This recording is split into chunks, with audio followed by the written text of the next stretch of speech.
Good afternoon, everybody. This is Bonnie Vandermeulen, Training Coordinator for Wisconsin Facets. The title of today's webinar is Mindfulness, What Parents and Professionals Need to Know. At this time, I would like to introduce to you our presenter for today, Tim Bausch. Tim is the Clinical Director at Connections Counseling in Madison. He is a licensed professional counselor and a clinical substance abuse counselor. He incorporates mindfulness into his personal and his professional life. He has done mindfulness groups for adults and adolescents and has done workshops for middle school students, teachers, parents, and counselors. It's my pleasure today to introduce to you Tim Bausch. Tim? Great. Thank you, Bonnie, and thanks everyone for joining us today. So over the next hour, we'll be talking a little bit about mindfulness and then look at ways to be able to incorporate mindfulness into our relationships with others, particularly with our children or with our students, whatever relationship you have that brings you to this webinar today. So as Bonnie said, I'm the clinical director at Connections Counseling in Madison. I am a big believer in mindfulness, and at the end, the last slide, will have some contact information for me as well. So if you have any questions or looking for resources, feel free to send me an email. And I'm happy to get back to you with any resources that I may have. And so basically today what I'm hoping to do for this next hour is just give a general overview of mindfulness. It's one of those terms I think we all know about these days. It's definitely in our kind of in our lexicon. It's something that people are talking about. So we'll talk a little bit about how I see what mindfulness is. We'll talk in general about the benefits of working on being mindful and looking at mindfulness. And we'll look at that in relation to how mindfulness is helpful for us as individuals, how it can be helpful in communication. I'll also briefly just touch upon a little bit of research that's been out there just about how mindfulness can be helpful with different medical issues and psychological issues, although my focus will really be on incorporating mindfulness into the relationships that we have with others. So after I talk about mindfulness and some of those benefits, I will focus a little bit more on parenting with mindfulness and give you some ideas on ways to look at some of the the things that come up when we're parenting that could be helpful to be able to slow down a little bit and use mindfulness. So as I get going, I guess I would like to let everyone know that I will allow about 10 minutes at the end if people have questions. And that being said, as we go on, if something comes up and you have a question, please type something in the question box there, and Bonnie will let me know, and I'm happy to answer any questions along the way as well. So we'll start with kind of moving to the next slide here, and just a very brief definition of mindfulness. This is by a gentleman named Jon Kabat-Zinn. I did put the reference at the end of our slides here so that you have that. He has done a lot of work with mindfulness, incorporating it into kind of the Western traditions. And so, very succinctly and mindfully put, Jon Kabat-Zinn says that mindfulness is paying attention in a particular way, on purpose, in the present moment, and non-judgmentally. And we will go into a little bit more detail on all of those aspects of mindfulness. Some of the other ways that I really look at being mindful is just whatever we're doing it, and just being in the moment. Sometimes people have this idea that mindfulness is always about, kind of closing our eyes and breathing and doing meditation. That is surely one type of mindfulness. However, and we'll go through this as I go and talk about different ways to be mindful, there's really, anything we do, we can do in a mindful way. There's mindful walking. There's mindful eating. There actually is a meditation that someone wrote up that's called mindful dishwashing, where instead of thinking about, oh, I can't believe I have to do the dishes, we actually allow ourselves to be mindful with our dishwashing and notice the temperature of the water, notice the bubbles, notice what it feels like for the dishes to be clean. So basically, we can always work on being mindful. Now, some of the things that I think about mindfulness, and this is, I guess, my personal opinion, is that the goal of being mindful is not to be mindful 100% of the time. I don't know that we can be mindful 100% of the time. What we can do, though, as we work on being more mindful, is we notice quicker when we are being mindless. We notice when we are not being present, when we are not focusing, when we're being more reactive versus being responsive, and it allows us to move back into that mindful place where we can be more effective a little bit quicker.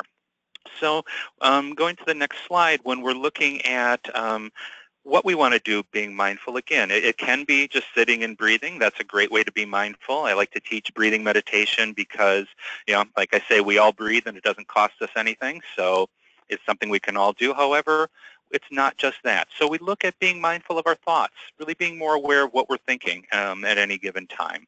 Being more mindful of our feelings. What are we feeling? When we look at ourselves or work with other people on helping them regulate their emotions, the first step is being able to identify what you're feeling. Sounds very simple, and a lot of times it is. However, most of us have probably experienced times where we know we're feeling some emotions, but we're not even sure what they are.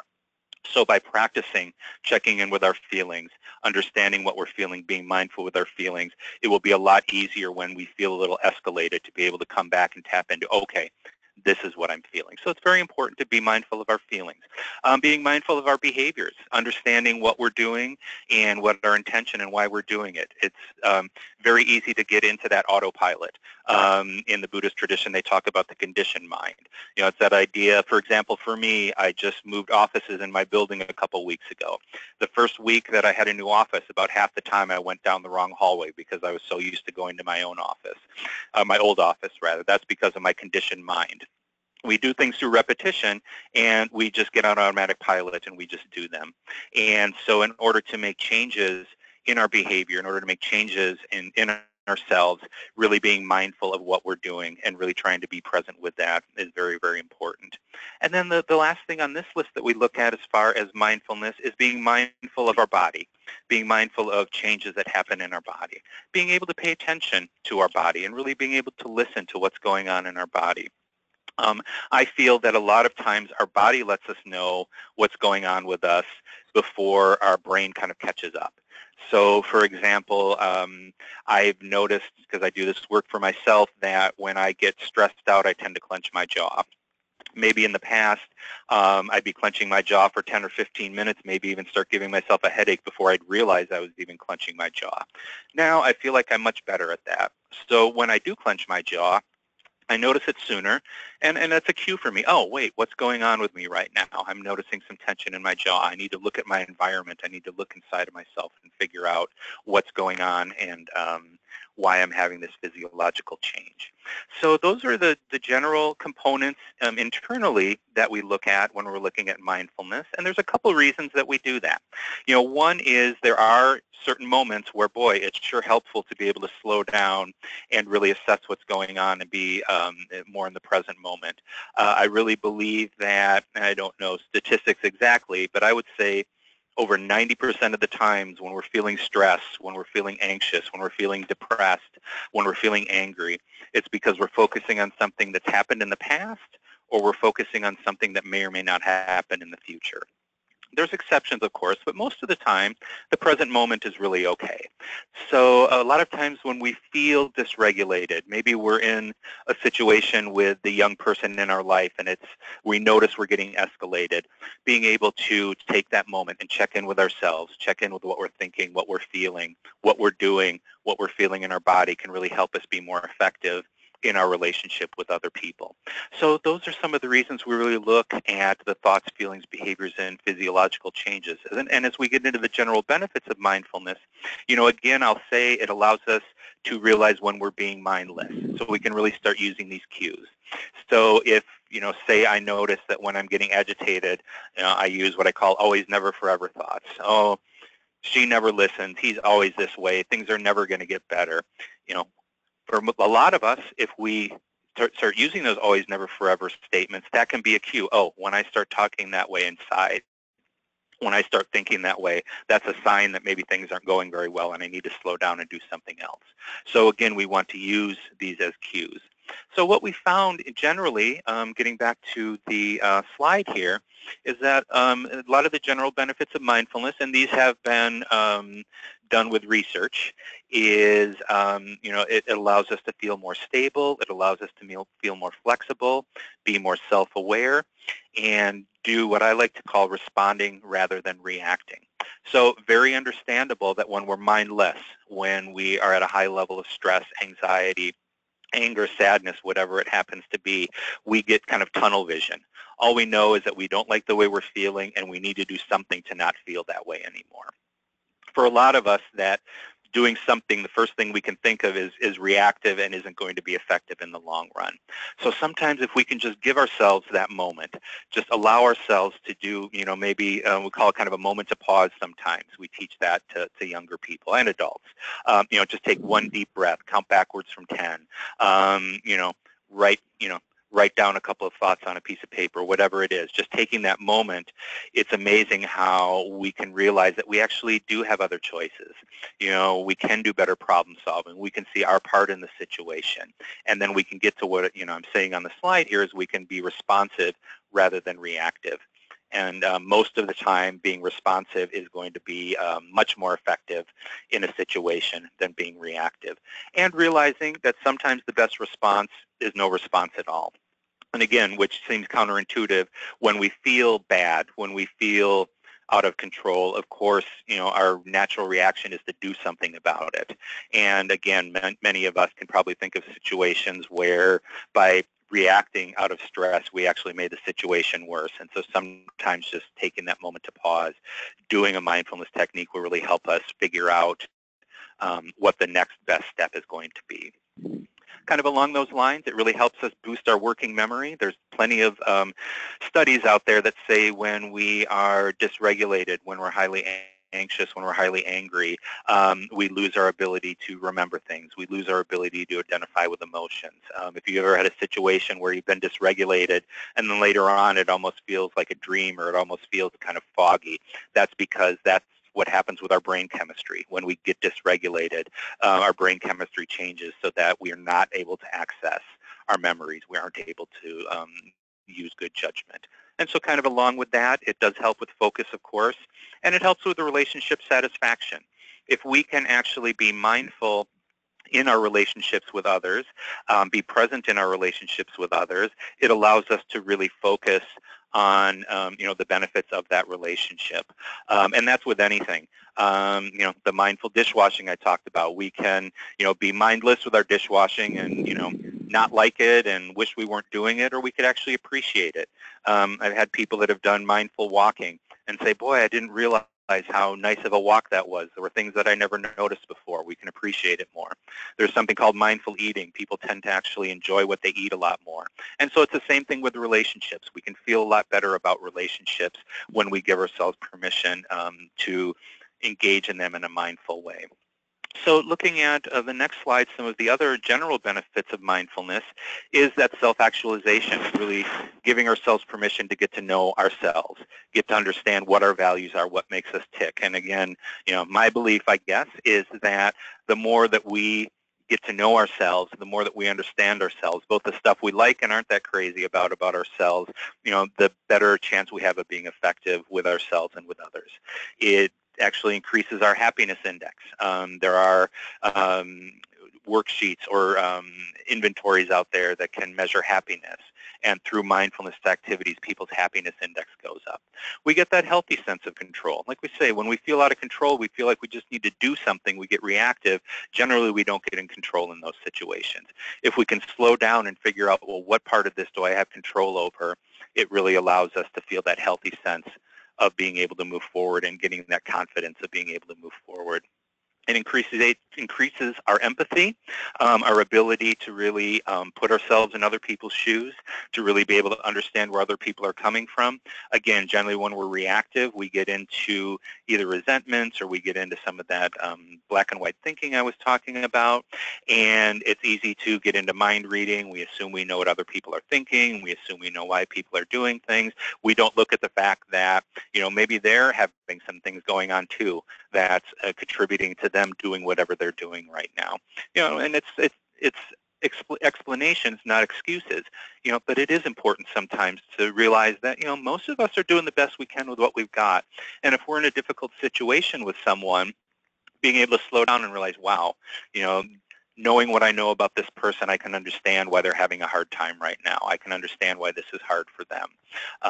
Doesn't mean we always have to be okay with what's going on, but I think it allows us, again, to be more effective when we can be more empathetic. It increases our creativity, both in the standard, kind of artistic creativity and also creativity in problem solving, which gets us to the next one. There's definitely been studies around there that show that academic performance tends to go up when we can engage in mindful behavior. I've definitely worked with middle, high school, and college students and helped them do mindfulness techniques, particularly before tests or things like that. Definitely see an increase in academic performance. And it also helps with ethical decision making, which I think kind of goes along with everything we've been talking about so far, of just this idea that if we can slow down and consider our options, consider why we're in the situation we're in, what's going on, it allows us to make better ethical decisions. So briefly, I know that the focus isn't going to be on kind of the medical and psychological benefits. However, I think it is important to bring some of that in because, again, mindfulness is definitely, people are tapping into this a lot these days. I got on Amazon a couple weeks ago and I put mindfulness in the search engine and about 190,000 books came up under mindfulness. So there's lots of different ways people are using mindfulness these days. So you can read this slide. I don't need to go into any detail. I will say that mindfulness for pain management is really kind of on an upswing right now, especially with the opioid epidemic and looking at other ways to help people deal with chronic pain that don't involve narcotics or medications. There's been a lot of studies showing that mindfulness can be helpful. And then you can see some of these others. And this, again, isn't stuff I made up. This is stuff from the research of different health benefits and medical benefits of being able to engage in mindfulness practices. And then if we go to the next slide, we're looking at the psychological benefits of mindfulness. Again, this is all research-based, and I do a lot of work around this as a therapist. In fact, I just last night started a new group that I'm pretty excited about that's called Mindfulness for Mental Health, and it's based on a newer model out there that's mindfulness-based cognitive therapy for depression. So we're really looking at ways to help people use mindfulness techniques with some cognitive therapy as well to really be able to cope in a healthier way with some of their depressive symptoms. And the research is showing to be pretty effective at this point. Anxiety as well is helpful, panic attacks, sleeping, eating. Now, I wouldn't say that we don't do primary eating disorder work here, but what we do find is that for some of the symptoms that come up due to the eating disorders, mindfulness can be very helpful. So, if we have someone who is really struggling with an eating disorder, we will generally have them see a specialist. However, after they've dealt with some of that core stuff that's perpetuating their eating disorder, being able to, again, be more mindful of their thoughts, their behaviors, really helps them continue to do work to mind.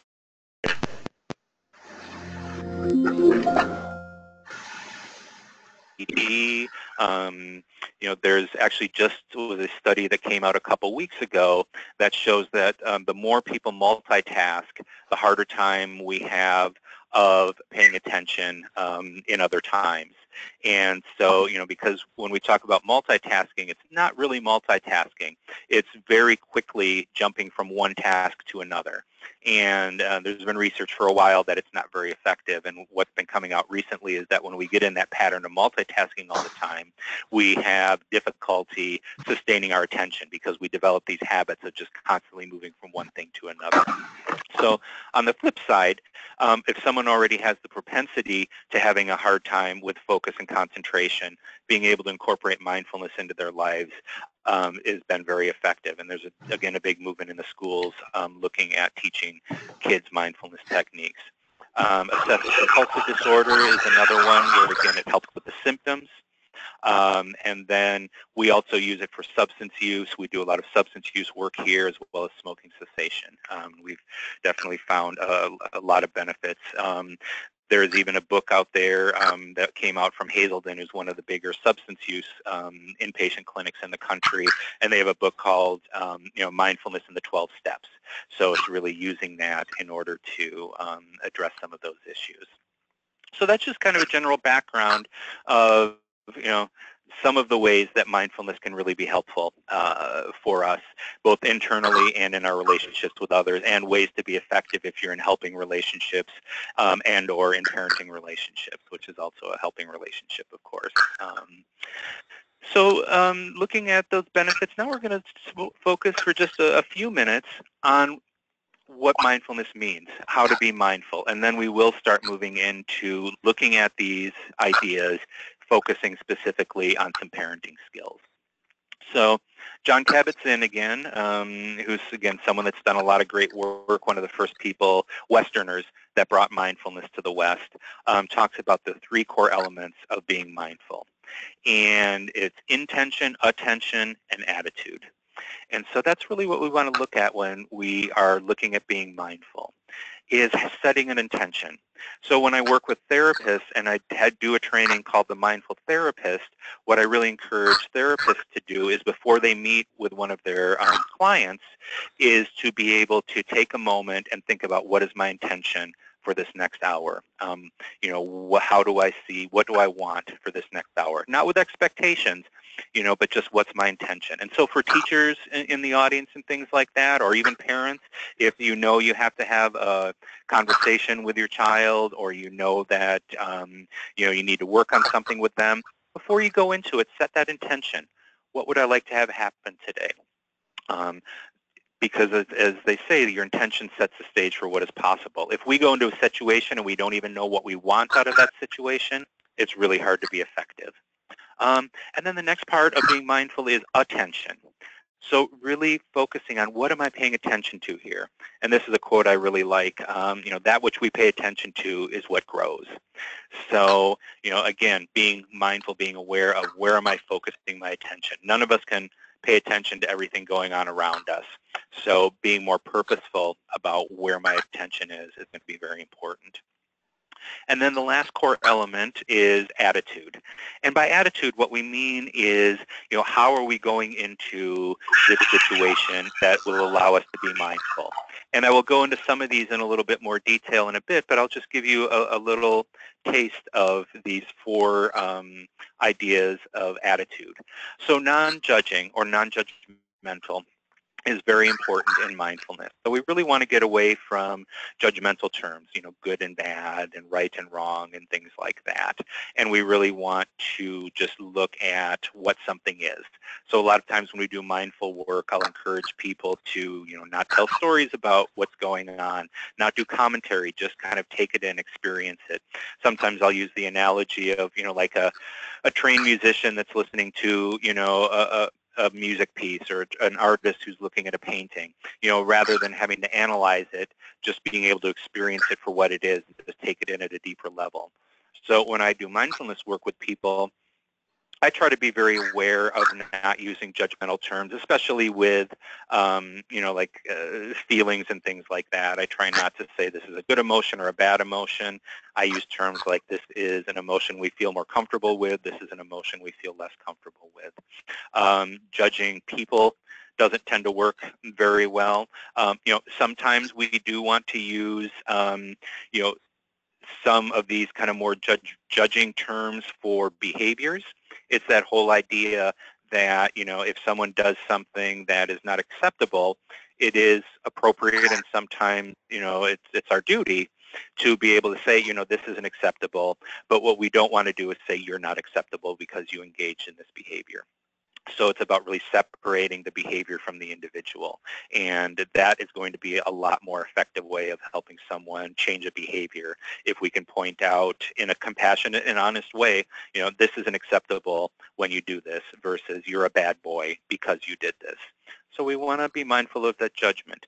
Patience is very important. A lot of times when we talk about making the shift from mindfulness away from mindlessness, there is a little bit of that, short-term, long-term stuff. Again, it's very understandable if we're upset, we just want to do what we've always done, whether that's, yelling, or whether that's, shutting down, or, whatever it happens to be. In the short term, it feels like that is helpful, but in the long term, it's really not very helpful. So we need to have some patience, and as we get to some trust, that this is the more effective way to engage with other people and ourselves. We need to have some openness. We need to have that willingness to just allow that experience to come to us, not come in with preconceived notions. If we come into a situation with preconceived notions, oh, I know how this is going to go. They're going to do this, and then I'm going to have to say this, and then they're going to do that. That's probably how it's going to go. If we can come into it again with, with that openness, a lot of times they talk about the beginner's mind. Just coming into it that way is helpful. Non-striving, again, we don't want to have expectations. Expectations tend to lead to resentments, which lead to frustrations. Now, that doesn't mean we don't have future goals. Definitely, with being mindful and being present, it's not about never thinking about the past or future, but it's about doing it in a mindful way. So if I'm going to think about the past because I want to learn something from my past behavior, I do it in a mindful way without judgment and for a purpose. If I want to think about the future and have future goals, which I recommend, it's good to have those future goals, but not to have those expectations. This better happen this way. I better get this job, or I better be in this relationship, or I better have this happen, and if I don't, my life isn't going to work out. It's more about, this is my goal, and then I move back to what can I do today to get there. Acceptance is a huge piece in being mindful, and I will talk a little bit more about that when we get to mindful parenting, and then, kind of wrapping it up with the idea of letting go and not being attached to, what we come in with it, and having some flexibility. So now we're going to start getting into some parenting with mindfulness. Now that we've kind of laid the groundwork, we'll spend the next half hour or so really looking at mindful parenting, and then I will end with giving you some opportunities, some ideas of ways to practice on your own, being more mindful. And then, like I say, for the last 5 or 10 minutes, I'll make sure to allow for questions. So with parenting with mindfulness, and there's actually plenty of books out there about that too. I mean, there's mindful parenting for kids, mindful parenting for teenagers, all that kind of stuff. It's really getting away from what we call the dialectics, which I will talk about here in a minute. And it involves being able to move back and forth between the being mode and the doing mode. And again, there'll be a slide on kind of what we're talking about there. But it's really this idea of, sometimes we need to use those active strategies. Sometimes we just need to get in there and take care of things. If my kid is running across the street without looking both ways and a car's coming, I'm not going to just mindfully accept that. I'm going to go in there and do something about it. If my kid is going to do something that could be harmful to himself or others, I'm going to do something about that. So there is a time and place for those active strategies, for that doing mode.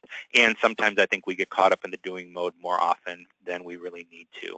And so sometimes it's really about understanding that sometimes it's just about being. Sometimes it's about letting things play out a little bit. Sometimes it's about trusting that I don't need to get in there, every moment that I'm feeling a little bit dysregulated, that I'm feeling a little bit off.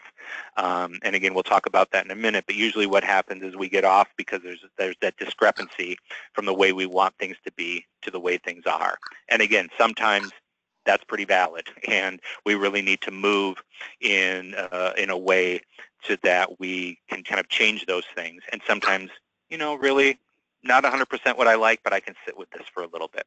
And again, we'll get into that in a little bit. And what I will say, as far as what I'm not able to do this hour, is I'm not able to give you a list of these are the times where you use active strategies, these are the times that you just accept and be in the moment. And what I will say is that as we practice mindfulness in general, it will start to become more clear because we'll be less reactive in general. We'll practice being more responsive, and we will be able to listen to that intuition. We'll be able to trust, those situations when we really do need to be more active and when we can sit back and do a little bit more being or acceptance. And so, looking at how we go about doing this, and again, we'll go into a little more detail, is learning ways to observe rather than judge. Very hard to do. I will share that I'm a parent. I'm a parent of a teenager. I know how hard this stuff can be. And I know that even when I write this stuff, sometimes I think, boy, if I was the parent, would I want this counselor to tell me this stuff. I get that, and I will say that, I think as parents most of us, if not all of us, are doing the best we can, and most, if not all of us, can do a little bit better. I know I can. So I think by figuring out ways to be less judgmental and just observe, really being able to, again, notice what's going on, identify what's going on, understand what's going on, and then just kind of sit with that when we can and kind of decide what's the next best thing to do. What do I want to have happen in this situation, and how can I go about doing it, rather than I don't like this and I need to act right now. And then the last one, and which we'll again talk about a little bit more, is how to look at situations dialectically. And we'll come up with a couple of dialectics. Dialectics, as we'll get into, are, when it seems like it's opposing viewpoints, either we're too strict or we're too loose, things like that. And we'll look at ways to find that middle ground. Because, again, the more we can get away from black and white thinking, I think the better chance that we have of being effective. So talking a little bit more about the doing mode versus the being mode. So again, the doing mode tends to be triggered when there's that discrepancy between how we see things out there in the world and how we feel they should be. That comes up a lot as parents. There's things that we want to have happen. There's things that we would like to have happen, and they don't always happen. And again, like I say, sometimes when that discrepancy comes up, we probably need to act pretty quickly. And sometimes we can trust that we need to slow down a little bit. But we tend to get triggered when we see that discrepancy. And again, most of us, it's because we want to be the best parents we can, particularly, in some situations where, we know developmentally or whatever, our kids are not at a place to, kind of make healthy choices. It is really important and our obligation as parents to get in there and intervene. How do we do that to be the most effective? And again, I think it's understanding when we need to do and when we can be a little bit more accepting. But when we are triggered, it doesn't feel good usually. We get, I've used the term dysregulated. We get whatever it is for us. We get anxious. We get stressed out. We get angry. Some people just kind of numb out. Something happens. We get fearful, whatever it happens to be. All emotions are valid. There's no bad emotions. There's reasons we feel emotions. There's nothing wrong with the emotions. However, when they're uncomfortable for us, it's human nature to want to do something to get rid of them. And again, what most of us do is we go back to those kind of habitual, not as healthy coping skills. Usually those are behaviors we've learned over time. All of these things that we do, we learn through repetition, which is why when we learn to do things a little bit differently, in whatever that happens to be, it has to be through repetition. If I'm learning to, talk to my son in a little different way, maybe I can do it once. The next time I kind of, want to go back to that old way, so then I have to really think about it and do it a different way. But after time, that becomes a new habit. And again, that happens in any type of times we're trying to make changes. If you haven't been to the gym in a while and your goal is to get in shape, it's not like you go to the gym once and then you're set. You're going to go every day again. At least for me, I have to kind of be like, no, I got to do this. I got to do this. And now I'm in the habit. I don't even think about it. It's just like, okay, this time of day, this day, I go to the gym. That's what I do. I've created a new habit. I wish it would have happened after the first time I went to the gym. Didn't tend to work that way for me, and I don't think it works that way for most people. So again, the reason I bring that up is this does take practice. This does take patience. At first, we have to kind of really be mindful of being mindful, if you want to say it that way, and then it'll start becoming a new habit. So that's kind of the doing mode. The being mode, again, involves just being in the moment, just experiencing the situation, not a need to evaluate the situation, not feeling like we need to get rid of those discrepancies, just noticing in non-judgmental ways, just being able to sit with it and recognize what's going on. So that's kind of the difference between the doing and being mode. So again, getting back to the idea of mindful parenting, how we kind of bring this in to being mindful in our in our role as a parent, is in general we want to cultivate that mindfulness. We want to slow down. We want to consider what's most effective. And to me, you'll also, and you've already heard the word effective a lot. That's something I really talk with people quite a bit about in mindfulness. some people think, mindfulness is all just about, being calm and being mellow and all that, and that is part of it, and that is a very important part of it. However, for me, at the end of the day, what it's really about is how can I be the most effective in any situation. And like we've talked about, our best chance of being effective is being able to slow down and really think about, what do I really want to have happen here? Again, when we get dysregulated, when we get angry, when we get scared, when we get sad, we get reactive. And maybe we forget what our goal is in that situation. Maybe, our goal is to, teach our kid, the importance of whatever it is, a certain lesson. Then we get frustrated because it's not working out, and then all of a sudden we feel like our goal is to make our kid do what they're supposed to do. If we can slow down and get back to, what do I really want to have happen in this situation, and how can I have the best chance of doing it? That's where mindfulness comes in. And none of this is 100%. It's progress, not perfection. People can do this stuff word for word, point for point, and things still aren't going to always go the way we want them to go. However, I feel like this is the best chance of us being effective in our relationships, including our relationships with our children.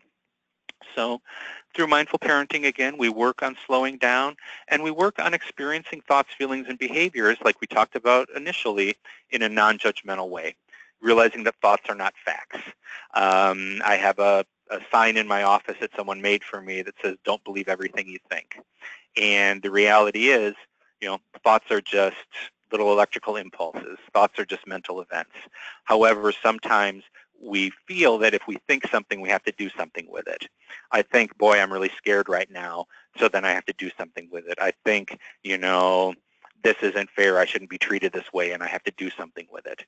Don't always have to do something with it. If we can, again, slow down and just recognize, okay, that's a thought, there's a reason I'm having this thought, and what do I want to do with that? So thoughts are not facts. And then on the other side, we are not our thoughts. So we also want to separate ourselves from our thoughts and behaviors. Thoughts are transient, behaviors are transient, feelings are transient. I discourage anyone from defining themselves by what they think or what they feel, and what we do. And what I mean by that, and I was actually talking to someone about this earlier today, if we all defined ourselves by kind of the thing we're the most ashamed about that we've done, none of us would really like ourselves that much. So I really encourage us to not define ourselves by our behaviors, especially, maybe behaviors that we wish we wouldn't have done. Good to learn from those things, good to not ignore those things, but we are not those things. We are our values. We are our worldview. We are our core beliefs. We are, how we present ourselves to the world, how we relate to other people. So seems like tricky stuff sometimes, but when we work on being mindful, it's a lot easier to, again, acknowledge those thoughts, feelings, and behaviors are part of us, but they aren't us, so to speak. So I talked about dialectics, and we're going to definitely go into some examples of parenting dialectics here over the next few slides. So when we think about dialectic, it's moving away from the black and white thinking. So it's moving away from this idea that either everything's good or everything's bad. Either I have the best relationship I could ever have with my child, or I have no relationship at all. So what we want to do is really get into that gray, or sometimes I even like to think about it like a Holstein cow, where we've got black and white is all kind of mixed together. So it's just kind of in there. So we really want to look at ways that we can find that truth, which is usually somewhere in the middle. There's very few always, never, forevers in the world. I think Ben Franklin said, death and taxes are about the only thing that we can kind of rely on. Everything else is pretty much negotiable. So want to try to move away from that. And we have this propensity to move into black and white thinking when we're under stress, when we're upset, when we're fearful, when we feel out of control. Because it sure would be nice to have a world that was black and white, either things were good or bad. That would make life a lot easier. So an example of dialectics is we can love someone and be upset with them at the same time. It does not have to be one or the other. So what we're going to do now is look at ways to analyze the dialectical thinking, and then we're going to actually look at some dialectics that parents often go through.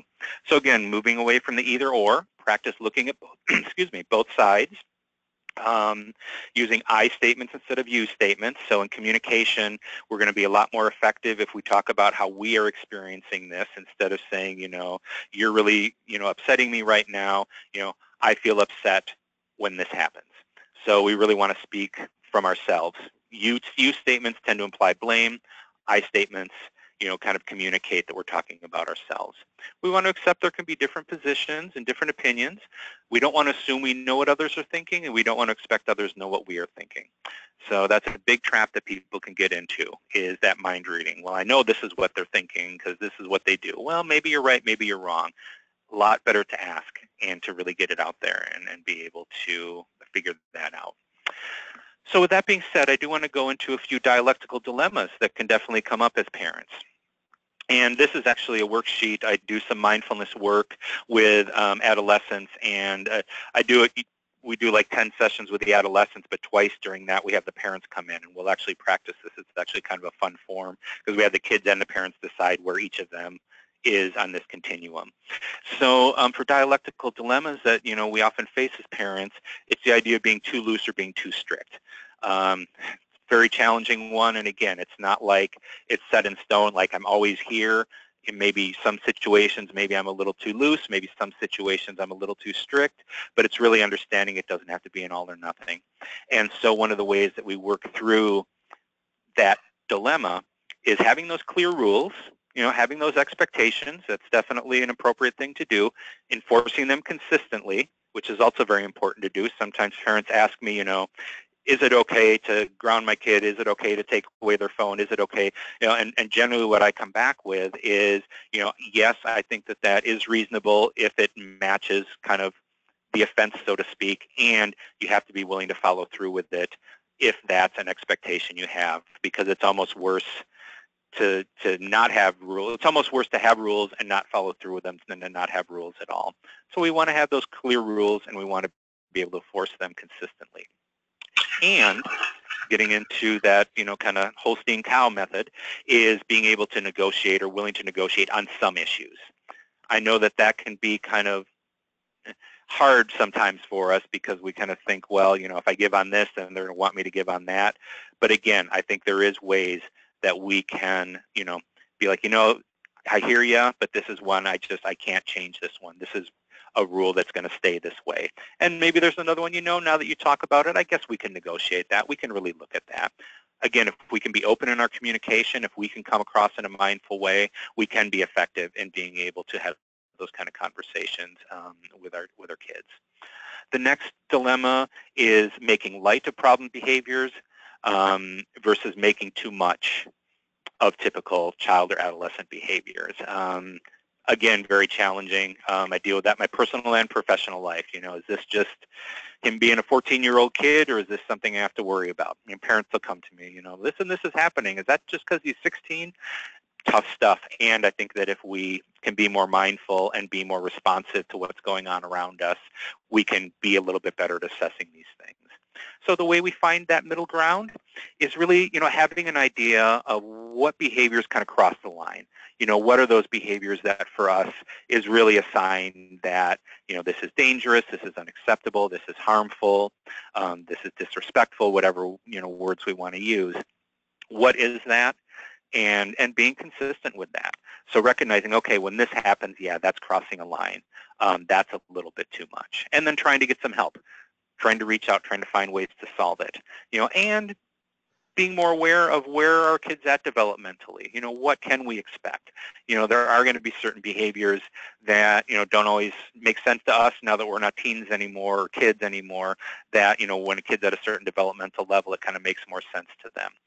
So recognizing that, depending on where developmental level your child happens to be at, knowing what to expect from that particular individual.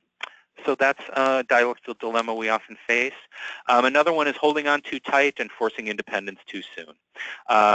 So again, are we kind of being overly involved, or are we being a little too laid back and letting our kids kind of make a little too many mistakes? It's always good to, in a in a way, in a kind of structured way, to allow our kids to make some decisions and maybe do some things that, are going to help them learn, but we don't want to set them up in decisions that's going to be really, really harmful effects for them if they make a bad choice. So we want to look at giving guidance and support, having rules consistently communicated, and helping them learn to be responsible. I'm a big believer in, to the best of our ability, to explain why we have rules. The idea of, because I'm the parent and I said so, usually doesn't fly that well. That being said, we are the parents. We have certain rights and responsibilities. And sometimes, we do have to say, I know you don't understand why I'm doing this, but this is something I'm going to do. It's really important to me that we do this, and, I'm going to stick with this. So on the one hand, we give that guidance, that support, and the rules. And then on the other hand, we slowly give a little more freedom and allowing people to make their own choices. And again, if we're parenting in a mindful way, it will be a lot easier to understand when we can start doing that, when we can start slowly giving a little bit more freedom, when we can feel a little bit more comfortable, when we have that foundation that we have worked with our kids with, to be able to recognize, okay, I think the foundation is there, that even if they get this freedom and they make a bad choice, it's not going to be the end of the world. It's going to be okay. So those are examples of dialectical dilemmas. And like I say, when I've done this with kids and their parents, it's kind of fun because we'll actually have a line with one on each side, and then we'll have the parents and the kids both rank themselves and others, where they see themselves on that too loose, too strict, and where they see their parents, and then all three of them. And then we have them share them as a family. And you can probably guess that the kids all think the parents are too strict and making too much of things and holding on too tight, and the parents tend to think the kids are a little bit more the other way. But it's really actually pretty powerful and a fun activity to do with people. So those are some things that are real, that you probably all can think of as I'm saying these things. Think of times this has come up, situations when this has come up for you. So as we conclude, this part of it, and again, I want to make time for questions in 5 or 10 minutes or so. Gave you, kind of a brief overview of mindfulness, of ways to incorporate that into parenting, of situations where it may be very important to kind of use some of those things that we talked about, using that non-judgment, having the patience, being open, trusting, having acceptance, finding ways to let go a little bit. So, we've kind of laid that groundwork, and then, like I say, with mindfulness work, it builds upon itself. So sometimes we use mindfulness in the moment.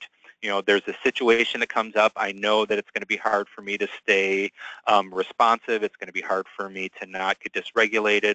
So I'm going to come into this. I'm going to commit to being more mindful in this situation. The other thing about mindfulness is that, again, it starts generalizing. So if in our lives we start practicing ways to be more mindful in our general lives, it becomes, again, more of that habit. It becomes easier when we really need it, so to speak, to be able to bring it into our lives. So there's a lot of ways that we can start cultivating mindfulness. So I'd mentioned mindful breathing. That can be one breath, that can be an hour of breathing, but it's really just allowing ourselves to kind of notice our breath as it goes into our body. Some people notice it by focusing on their nostrils. Some people focus on their belly, really following your breath and really noticing when your body is full of breath and then breathing back out. Just 1 or 2 breaths even can really make a big difference. And really trying to breathe deep. When we're anxious, we tend to just breathe into our chest. When we're relaxed, we tend to breathe into our stomach. So if we're anxious and we kind of force ourselves to do the deeper belly breathing, it's really going to allow us to be more relaxed. Like I say, there's mindful eating. So I will actually do this sometimes with people where we'll spend like 10 minutes eating a raisin. Kind of fun, kind of weird, but most people say it's the best raisin they've ever eaten. So really allowing ourselves to slow down and enjoy whatever we're doing. Mindful walking, mindful exercising, whatever works for you. Worked with someone a little bit older, and he didn't like meditation, so I don't like mindfulness. And then he said, yeah, every morning I go out with my dog and walk him in the woods and listen to the birds. I'm like, well, that's your mindfulness, so whatever works for you. A couple other things that we talk about. One skill that we talk about is observe and describe.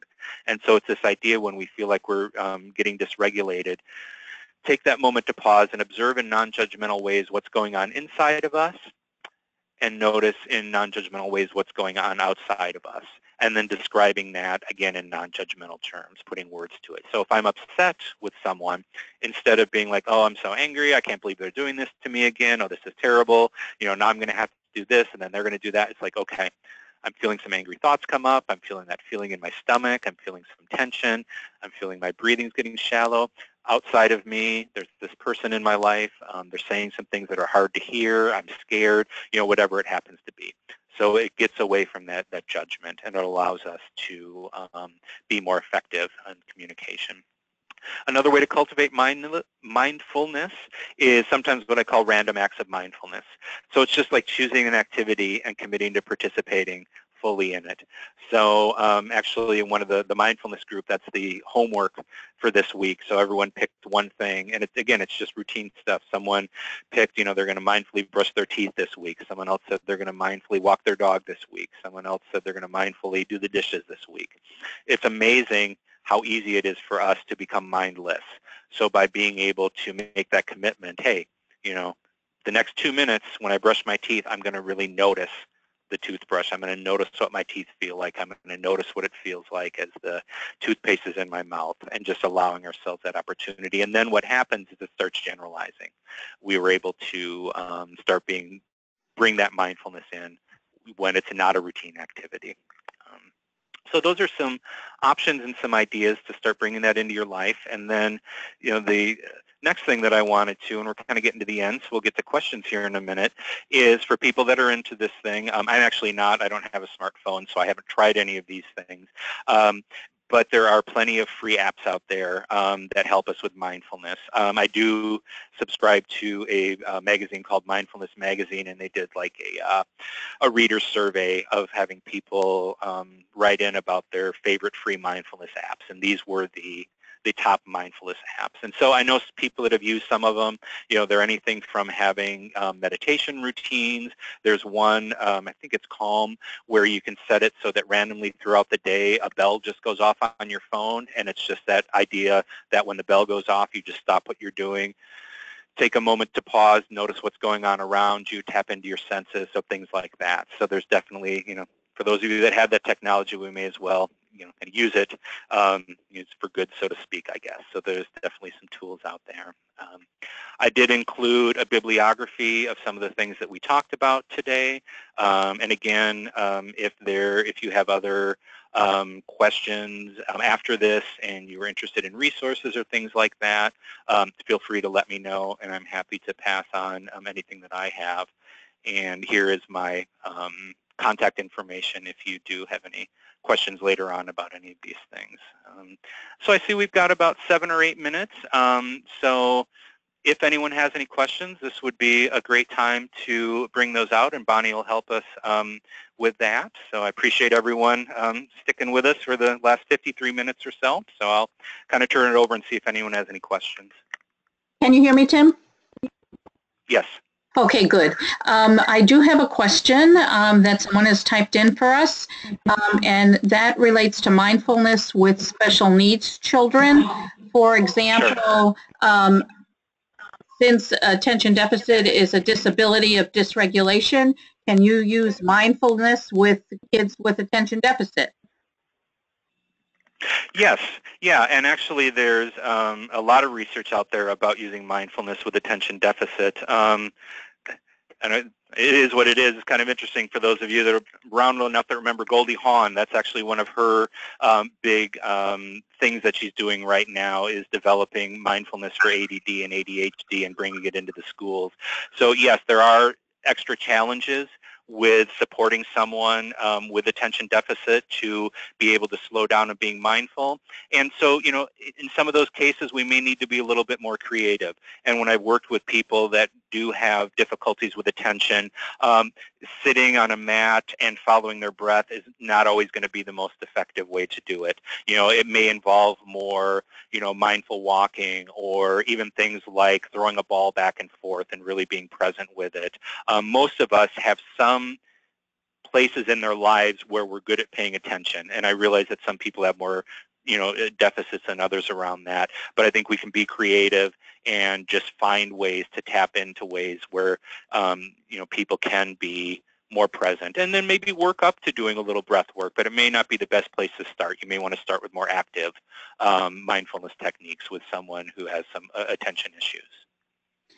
Okay, thank you. I do have another question, and this question relates to mindful eating. Can you use mindful eating as a dieting tool? Well, so what I will say is that there's a book out there that's called The Slow Down Diet, and it's actually a pretty neat book. And it's not necessarily like a diet, like a lose weight diet. It's more about how to eat in a way that supports physical health and mental health. And it's really, in the whole book, it's fascinating. It's a nutritionist. And what he does is he doesn't talk about carbs or fats or calories. He talks about the way we eat and really sees that we are much more healthy when we slow down, when we pay attention to what we're eating. And for those of you, anyone who is looking at shedding a couple of pounds, it seems to work for that. He actually had some research where if we change nothing about our eating habits except that before every meal we take like 5 mindful breaths, most of us will lose like 5 pounds in a week or two. And again, if nothing else, it helps us understand what we're eating and what we enjoy. I won't go into the details, but there's a great story in that book about someone who was having a lot of kind of gastrointestinal problems, but he wouldn't give up eating Big Macs. So the guy challenged him, well, will you eat the Big Macs mindfully? And once he did, it took about 3 days of eating Big Macs to say, ugh, Big Macs are gross. Once he actually started being mindful of it, he didn't want to eat in the same way, and he chose to eat healthier. So yes, I think it can be helpful with physical health and also helpful with weight reduction if that's a goal that someone has. Thank you. And I have one last question. Out of the references that you've included, is there one particular reference that you feel is better than others if someone wants to get introduced to mindfulness? Sure. Yeah, I would say the Jon Kabat-Zinn book would be a really good start. Like I was saying earlier, Jon Kabat-Zinn he's Westerner, and he's one of the first people that brought the idea of mindfulness to the West. And so he really writes it in a way of helping, those of us who didn't grow up in the East really understand mindfulness from a Western perspective. So all good books, but I would say if you wanted to look at a good place to start, I would go with the Jon Kabat-Zinn book. Okay, thank you. At this time, we do not have any other questions. I would like to thank you, Tim, so very much for a wonderful presentation today. I know I learned a lot, and I'm sure that everybody in attendance did as well. This concludes our webinar. We'd like to thank all of you for joining us today. Please remember that there are 100 scheduled trainings and webinars for 2017, and please check our Wisconsin Facets website and register for any upcoming trainings that you feel you'd like to attend. Please be watching for our short evaluation coming your way soon after the webinar concludes. And please, thank you, everybody. Have a wonderful day. And thank you, Tim, again, for your participation and your presentation. Yeah, thank you, Bonnie, and thanks, everyone, for being part of this. So, and again, if I can be helpful later on, feel free to contact me. So. Thank you, everybody. Bye-bye. Goodbye.